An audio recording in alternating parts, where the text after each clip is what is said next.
Hi everyone, कैसे हैं आप सब। तो अगर आप लोग भी दिसंबर 2023 सीटेट का पेपर देना चाहते हैं, तो अगर आप लोग पेपर की प्रिपरेशन कर रहे हैं और आपके माइंड में यही है बात कि आप लोग कहाँ से शुरुआत करें, क्या पढ़ें क्या नहीं पढ़ें, तो आज की वीडियो में मैं आप लोगों को पेपर 1 के लिए ईवीएस के लिए कुछ ऐसे टैग वर्ड्स बताने वाली हूँ। अगर आप उन टैग वर्ड्स को पढ़ लेते हैं तो वो टैग वर्ड्स आप लोगों को बहुत ज्यादा हेल्प करेंगे आपके सीटेट के पेपर को क्लियर करने में। यानी कि ये वो टैग वर्ड्स है, अगर आप लोग ईवीएस के लिए यूज करते हैं तो भी आपको वो ऑप्शन एलिमिनेट करने में हेल्प करेंगे, लेकिन उसके अलावा और भी जो सब्जेक्ट्स होते हैं उसकी पेडागोजी पढ़ने में, उसकी साइकोलॉजी पढ़ने में भी आपको हेल्प करेंगे। तो देखिए, ये कोई मैंने मर्जी से वो टैग वर्ड्स नहीं बनाए हैं, मैंने खुद ने इस पेपर को दिया है। फर्स्ट अटेम्प्ट में मैंने खुद ने इस पेपर को क्लियर किया है और इसकी जो भी मार्कशीट, मेरे कितने मार्क है वो सब मैं यहाँ लगा दूंगी, आप लोग एक बार देख लीजिएगा। और ये जो भी टैग वर्ड्स है वो मेरे खुद के एक्सपीरियंस के बेस्ड पर है, मेरा खुद का जो एक्सपीरियंस रहा है सीटेट के पेपर का, वही सब मैं आप लोगों के साथ में अभी जो आने वाली वीडियोस होगी उसमें शेयर करूंगी। मेरे खुद के जो नोट्स होंगे, मैंने खुद ने किस नोट से पढ़ाई करी है और कौन से ऐसे नोट्स, कौन सी ऐसी चीजों को फॉलो किया है कि मेरा खुद का फर्स्ट अटेम्प्ट में इतने अच्छे मार्क्स से क्लियर हुआ है। तो फिर ईवीएस के टैग वर्ड्स की ओर बढ़ते हैं। अगर आप लोग भी सिर्फ इन टैग वर्ड्स को देख लेते हैं तो ये टैग वर्ड्स आप लोगों को बहुत ज्यादा हेल्प करेंगे आपके सीटेट के पेपर को क्लियर करने की। तो चलिए बिना किसी देरी के हम हमारी वीडियो को स्टार्ट करें। देखिए, हम लोग बात कर रहे हैं सीटेट ईवीएस सब्जेक्ट के टैग वर्ड्स की, कि ऐसे कौन से टैग वर्ड्स हैं जो हम लोगों को बहुत ज़्यादा हेल्प करेंगे अपने ऑप्शन एलिमिनेट करने के लिए। तो देखिए, सबसे पहले मैं आप लोगों को बताऊंगी इसके लिए कुछ पॉजिटिव टैग वर्ड्स, और उसके बाद में मैं आप लोगों को नेगेटिव टैग वर्ड बताऊंगी। पॉजिटिव टैग वर्ड का मतलब ये है कि अगर आप लोगों को ये सारे वर्ड्स अगर आप लोगों को ऑप्शन में दिख जाते हैं तो मतलब वो ऑप्शन सही माना जाएगा। और अगर नेगेटिव टैग वर्ड्स जो अभी मैं आप लोगों को बताने वाली हूँ, अगर इन सारे वर्ड्स में से कोई भी अगर वर्ड ऑप्शन में दिया हुआ होता है तो आप लोग उस ऑप्शन को हटा सकते हैं बिना किसी मतलब बिना कुछ भी सोचे। तो फिर सबसे पहले मैं आप लोगों को पॉजिटिव टैग वर्ड बताती हूँ। पॉजिटिव टैग वर्ड में सबसे पहला वर्ड है व्यापकता। व्यापकता का मतलब है, मान लीजिए आप लोगों को कोई भी क्वेश्चन पूछ लिया गया कि कोई भी बच्चा है जो हर चीज़ को पूरा विस्तार से पढ़ना चाहता है, या फिर कोई भी चीज़ है या कोई भी किसी भी तरीके का क्वेश्चन है उसको हम विस्तार से पढ़ाना चाहते हैं, बच्चा जो है वो व्यापकता से हर काम को करना चाहता है, तो इस तरीके का जो ऑप्शन होगा जिसमें व्यापकता वर्ड आ जाए तो वो मतलब ऑप्शन सही माना जाएगा, अब बिना सोचे उसको टिक कर सकते हैं। उसके बाद में आता है प्रोत्साहन। प्रोत्साहन का मतलब है कि अगर कोई भी ऑप्शन में इस तरीके से दिया गया है कि हमें बच्चे को प्रोत्साहित करना चाहिए, हमें बच्चे को इस तरीके से मोटिवेट करना चाहिए कि वो कोई भी काम जो है वो आसानी से कर पाए, तो प्रोत्साहन अगर वर्ड आप लोगों को कहीं भी दिख जाए ना, आपको पूरी लाइन भी पढ़ने की जरूरत नहीं है, सिर्फ प्रोत्साहन वर्ड अगर दिख जाए तो आप उसको बिना सोचे ही टिक कर सकते हैं। दूसरा जो अगला आ रहा है वो आ रहा है अन्वेषण। अन्वेषण का मतलब होता है खोजबीन करना। अगर कोई भी बच्चा किसी भी काम को खोजबीन के साथ में पढ़ रहा है, खोजबीन करते हुए पढ़ रहा है, वैज्ञानिकों की तरह पढ़ रहा है, तो आप लोगों को वो ऑप्शन सही लगाना है। यानी अन्वेषण वर्ड अगर आप लोगों को दिख रहा है कि कोई भी बच्चा जो है वो अन्वेषण करते हुए किसी भी सब्जेक्ट को पढ़ना पसंद कर रहा है, तो अगर इस तरीके की कोई लाइन जिसमें अन्वेषण वर्ड आ रहा है वो अगर आता है तो वो आपको सीधा ही आप लोगों के लिए एक पॉजिटिव वर्ड्स है, उसको आप लोग देख सकते हैं। उसके बाद में आता है विस्तार। विस्तार का मतलब वही है व्यापकता। कोई भी चीज़ जो है वो हमें बच्चे को व्यापकता के साथ बतानी है, उसको कोई भी चीज़ जो है वो संकुचित तरीके से नहीं बतानी है कि कोई भी चीज़ है वो आप लोगों ने थोड़ी बहुत पढ़ ली, और मतलब बच्चे को इस तरीके से नहीं बताना है कि थोड़ा पढ़ लो, पास होने के लिए पढ़ लो, नहीं। उस चीज़ को अगर वो बच्चा कोई भी चीज़ पढ़ रहा है तो उसको पूरा विस्तार से बताइए, आगे पीछे से जितना भी उसके रिगार्डिंग जितनी भी चीज़ें हैं, अगर विस्तार वर्ड आ जाता है ऑप्शन में तो मतलब आपका वो ऑप्शन सही है।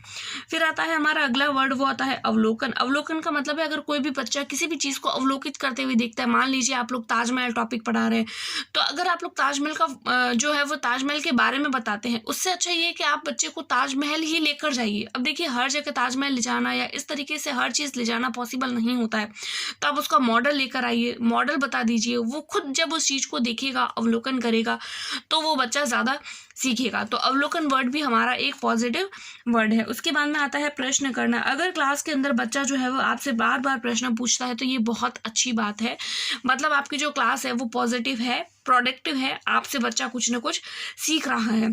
अगला जो टैग वर्ड आ रहा है वो आ रहा है वास्तविक जीवन, यानी कि हम अगर कोई भी टॉपिक बच्चे को पढ़ा रहे हैं तो हमको उस टॉपिक को रियल लाइफ से कनेक्ट कर देना है। अगर हमको कोई भी टॉपिक पढ़ाना है, मान लीजिए अगर हम लोगों को पानी से रिगार्डिंग कोई भी टॉपिक पढ़ाना है, जैसा तालाब, झीलें, तो आप सबसे पहले बच्चे को तालाब, झीलों के बारे में बताइए, उनके पास लेकर जाइए। तालाब किस तरीके का होता है, झील किस तरीके की होती है, कुआं किस तरीके का होता है, तो आप उसको कुआं सबसे पहले जाइए और जाके दिखाइए कि कुआं होता किस तरीके से, किस तरीके का होता है। तो वो चीज़ हो जाती है वास्तविक जीवन से जोड़ने की। अगर आप लोग एटीएम के बारे में बता रहे हैं तो आप उसको एटीएम ले जाइए, उसको पैसे किस तरीके से निकालते हैं उसको पूरा विस्तार से बता दीजिए, तो वो बच्चा खुद सीख जाएगा, तो आपको वो टॉपिक भी पढ़ाने की जरूरत नहीं रहेगी। तो वो होता है वास्तविक जीवन। तो इस तरीके से अगर आप लोग वास्तविक जीवन से कनेक्ट करके भी पढ़ाते हैं तो ये भी बहुत अच्छी बात है। अगर बच्चा कोई भी काम खुद से कर रहा है, करके सीखने की बात करता है, तो ये भी हमारा एक पॉजिटिव वर्ड होता है। फिर आता है अवसर देना। अवसर देने का मतलब है बच्चा जो है वो हम उसको अवसर दे रहे हैं कि कोई भी क्वेश्चन को वो खुद सॉल्व करे। हम उसको हर चीज़ ना बताएं, हमको उसको हर चीज़ नहीं बतानी है, बल्कि उसको खुद को मौका देना है, उसको खुद को अपॉर्चुनिटी देनी है कि वो खुद उस काम को करे। फिर आता है सृजनात्मकता यानी क्रिएटिविटी। अगर बच्चा खुद क्रिएटिव है तो ये तो सबसे पॉजिटिव, सबसे ज़्यादा पॉजिटिव पॉइंट होता है। उसके बाद में आता है बाल केंद्रित। बाल केंद्रित का मतलब है, हमें पता है कि एनसीईआरटी और एनसीटी ने आजकल जो आरटीई ये सब रूल निकले हैं उसके अंतर्गत यही बोला गया है कि शिक्षा जो है वो बाल केंद्रित होनी चाहिए, बच्चे को केंद्र में रखकर पढ़ाना चाहिए। यानी कि बच्चे के रिगार्डिंग अगर कोई भी शब्द पॉजिटिव आता है तो हमारा वो ऑप्शन सही हो जाएगा। बच्चे को हमें क्लास में एक्टिव रखना है, यानी बच्चे को कुछ ना कुछ जो है वो करने के लिए देना है, वो कर करके कोई भी काम करे। यूँ नहीं हम पढ़ा रहे हैं, व्याख्या दे रहे हैं और बच्चा सुन रहा है, नहीं, बच्चे को कोई भी काम करने के लिए दे दीजिए। बच्चा खुद जब करेगा, वो खुद एक्टिव रहेगा, तो फिर वो ज़्यादा सीखेगा। बाद में आता है दैनिक जीवन से जोड़ना, जो हम लोगों ने अभी थोड़ी देर पहले भी देखा था, यानी कि बच्चे को रियल लाइफ से कनेक्ट कर दीजिए। जो भी आसपास चीज़ें जो है वो, कोई भी मशीन के बारे में बता रहे हैं तो उसको मशीन की परिभाषा नहीं बताकर सबसे पहले उसको मशीन खुद बताइए, तो वो बच्चा उस चीज़ से ज़्यादा एक्टिव रहेगा, वो बच्चा ज़्यादा सीखेगा। देखिए ये सारे पॉजिटिव वर्ड्स है। अब हम देखते हैं इसके लिए कुछ नेगेटिव वर्ड्स, कि ऐसे कौन कौन से नेगेटिव वर्ड्स हो सकते हैं। कि देखिए, अगर ऑप्शन में आपके पास में आ जाता है सीमित, यानी बच्चा जो है वो सीमित ज्ञान को लेकर आया है। अगर आप लोग क्लास के अंदर व्याख्या कर रहे हैं, अगर आप लोगों को ऑप्शन के अंदर इस तरीके से दिख रहा है कि मात्र, ही, केवल, अगर ये 3 वर्ड अगर आप लोगों को दिख जाते हैं, मात्र, ही, केवल, या फिर इंग्लिश में अगर देखें तो ओनली, अगर इस तरीके के वर्ड्स आ जाते हैं तो आपको पहले से ही उस ऑप्शन को हटा देना है। वो ऑप्शन कभी भी सही नहीं माना जाता है। उसके बाद में बच्चे को सक्रिय रखना है, बच्चे को निष्क्रिय नहीं रखना है, क्योंकि बच्चा सक्रिय होगा तो बच्चा सीखेगा। देखिए सबसे मेन बात आती है, बच्चे को दंड नहीं देना है, बच्चे को सजा नहीं देनी है, बच्चे को डंडे नहीं मारने हैं, उसको मुर्गा या मुर्गी नहीं बनाना है, क्योंकि ये सबसे पहले तो एजुकेशन पॉलिसी के खिलाफ भी है और इससे बच्चा सीखता नहीं है बल्कि डीमोटिवेट हो जाता है। उसके बाद में हम देखें कि अगर बच्चा रटने की कोशिश कर रहा है या कंठस्थ करने की कोशिश कर रहा है, रूट मेमोराइज कर रहा है, रट्टा मार रहा है, तो ये ऑप्शन भी गलत है।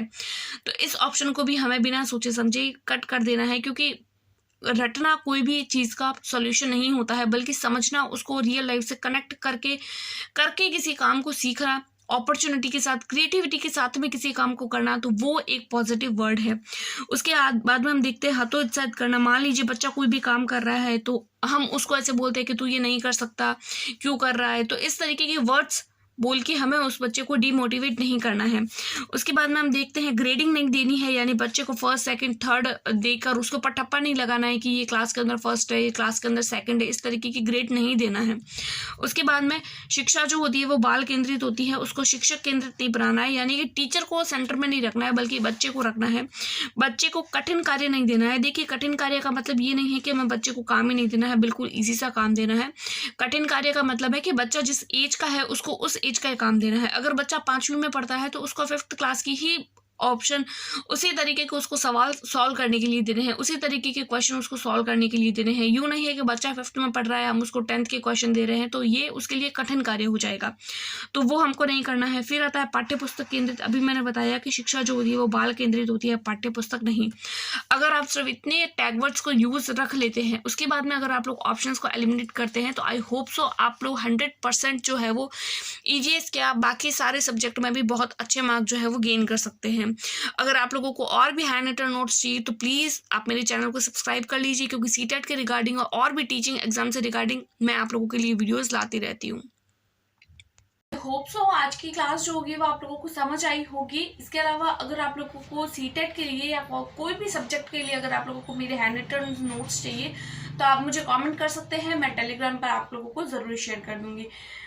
मिलता है नेक्स्ट वीडियो में, तब तक के लिए टेक केयर, बाय बाय।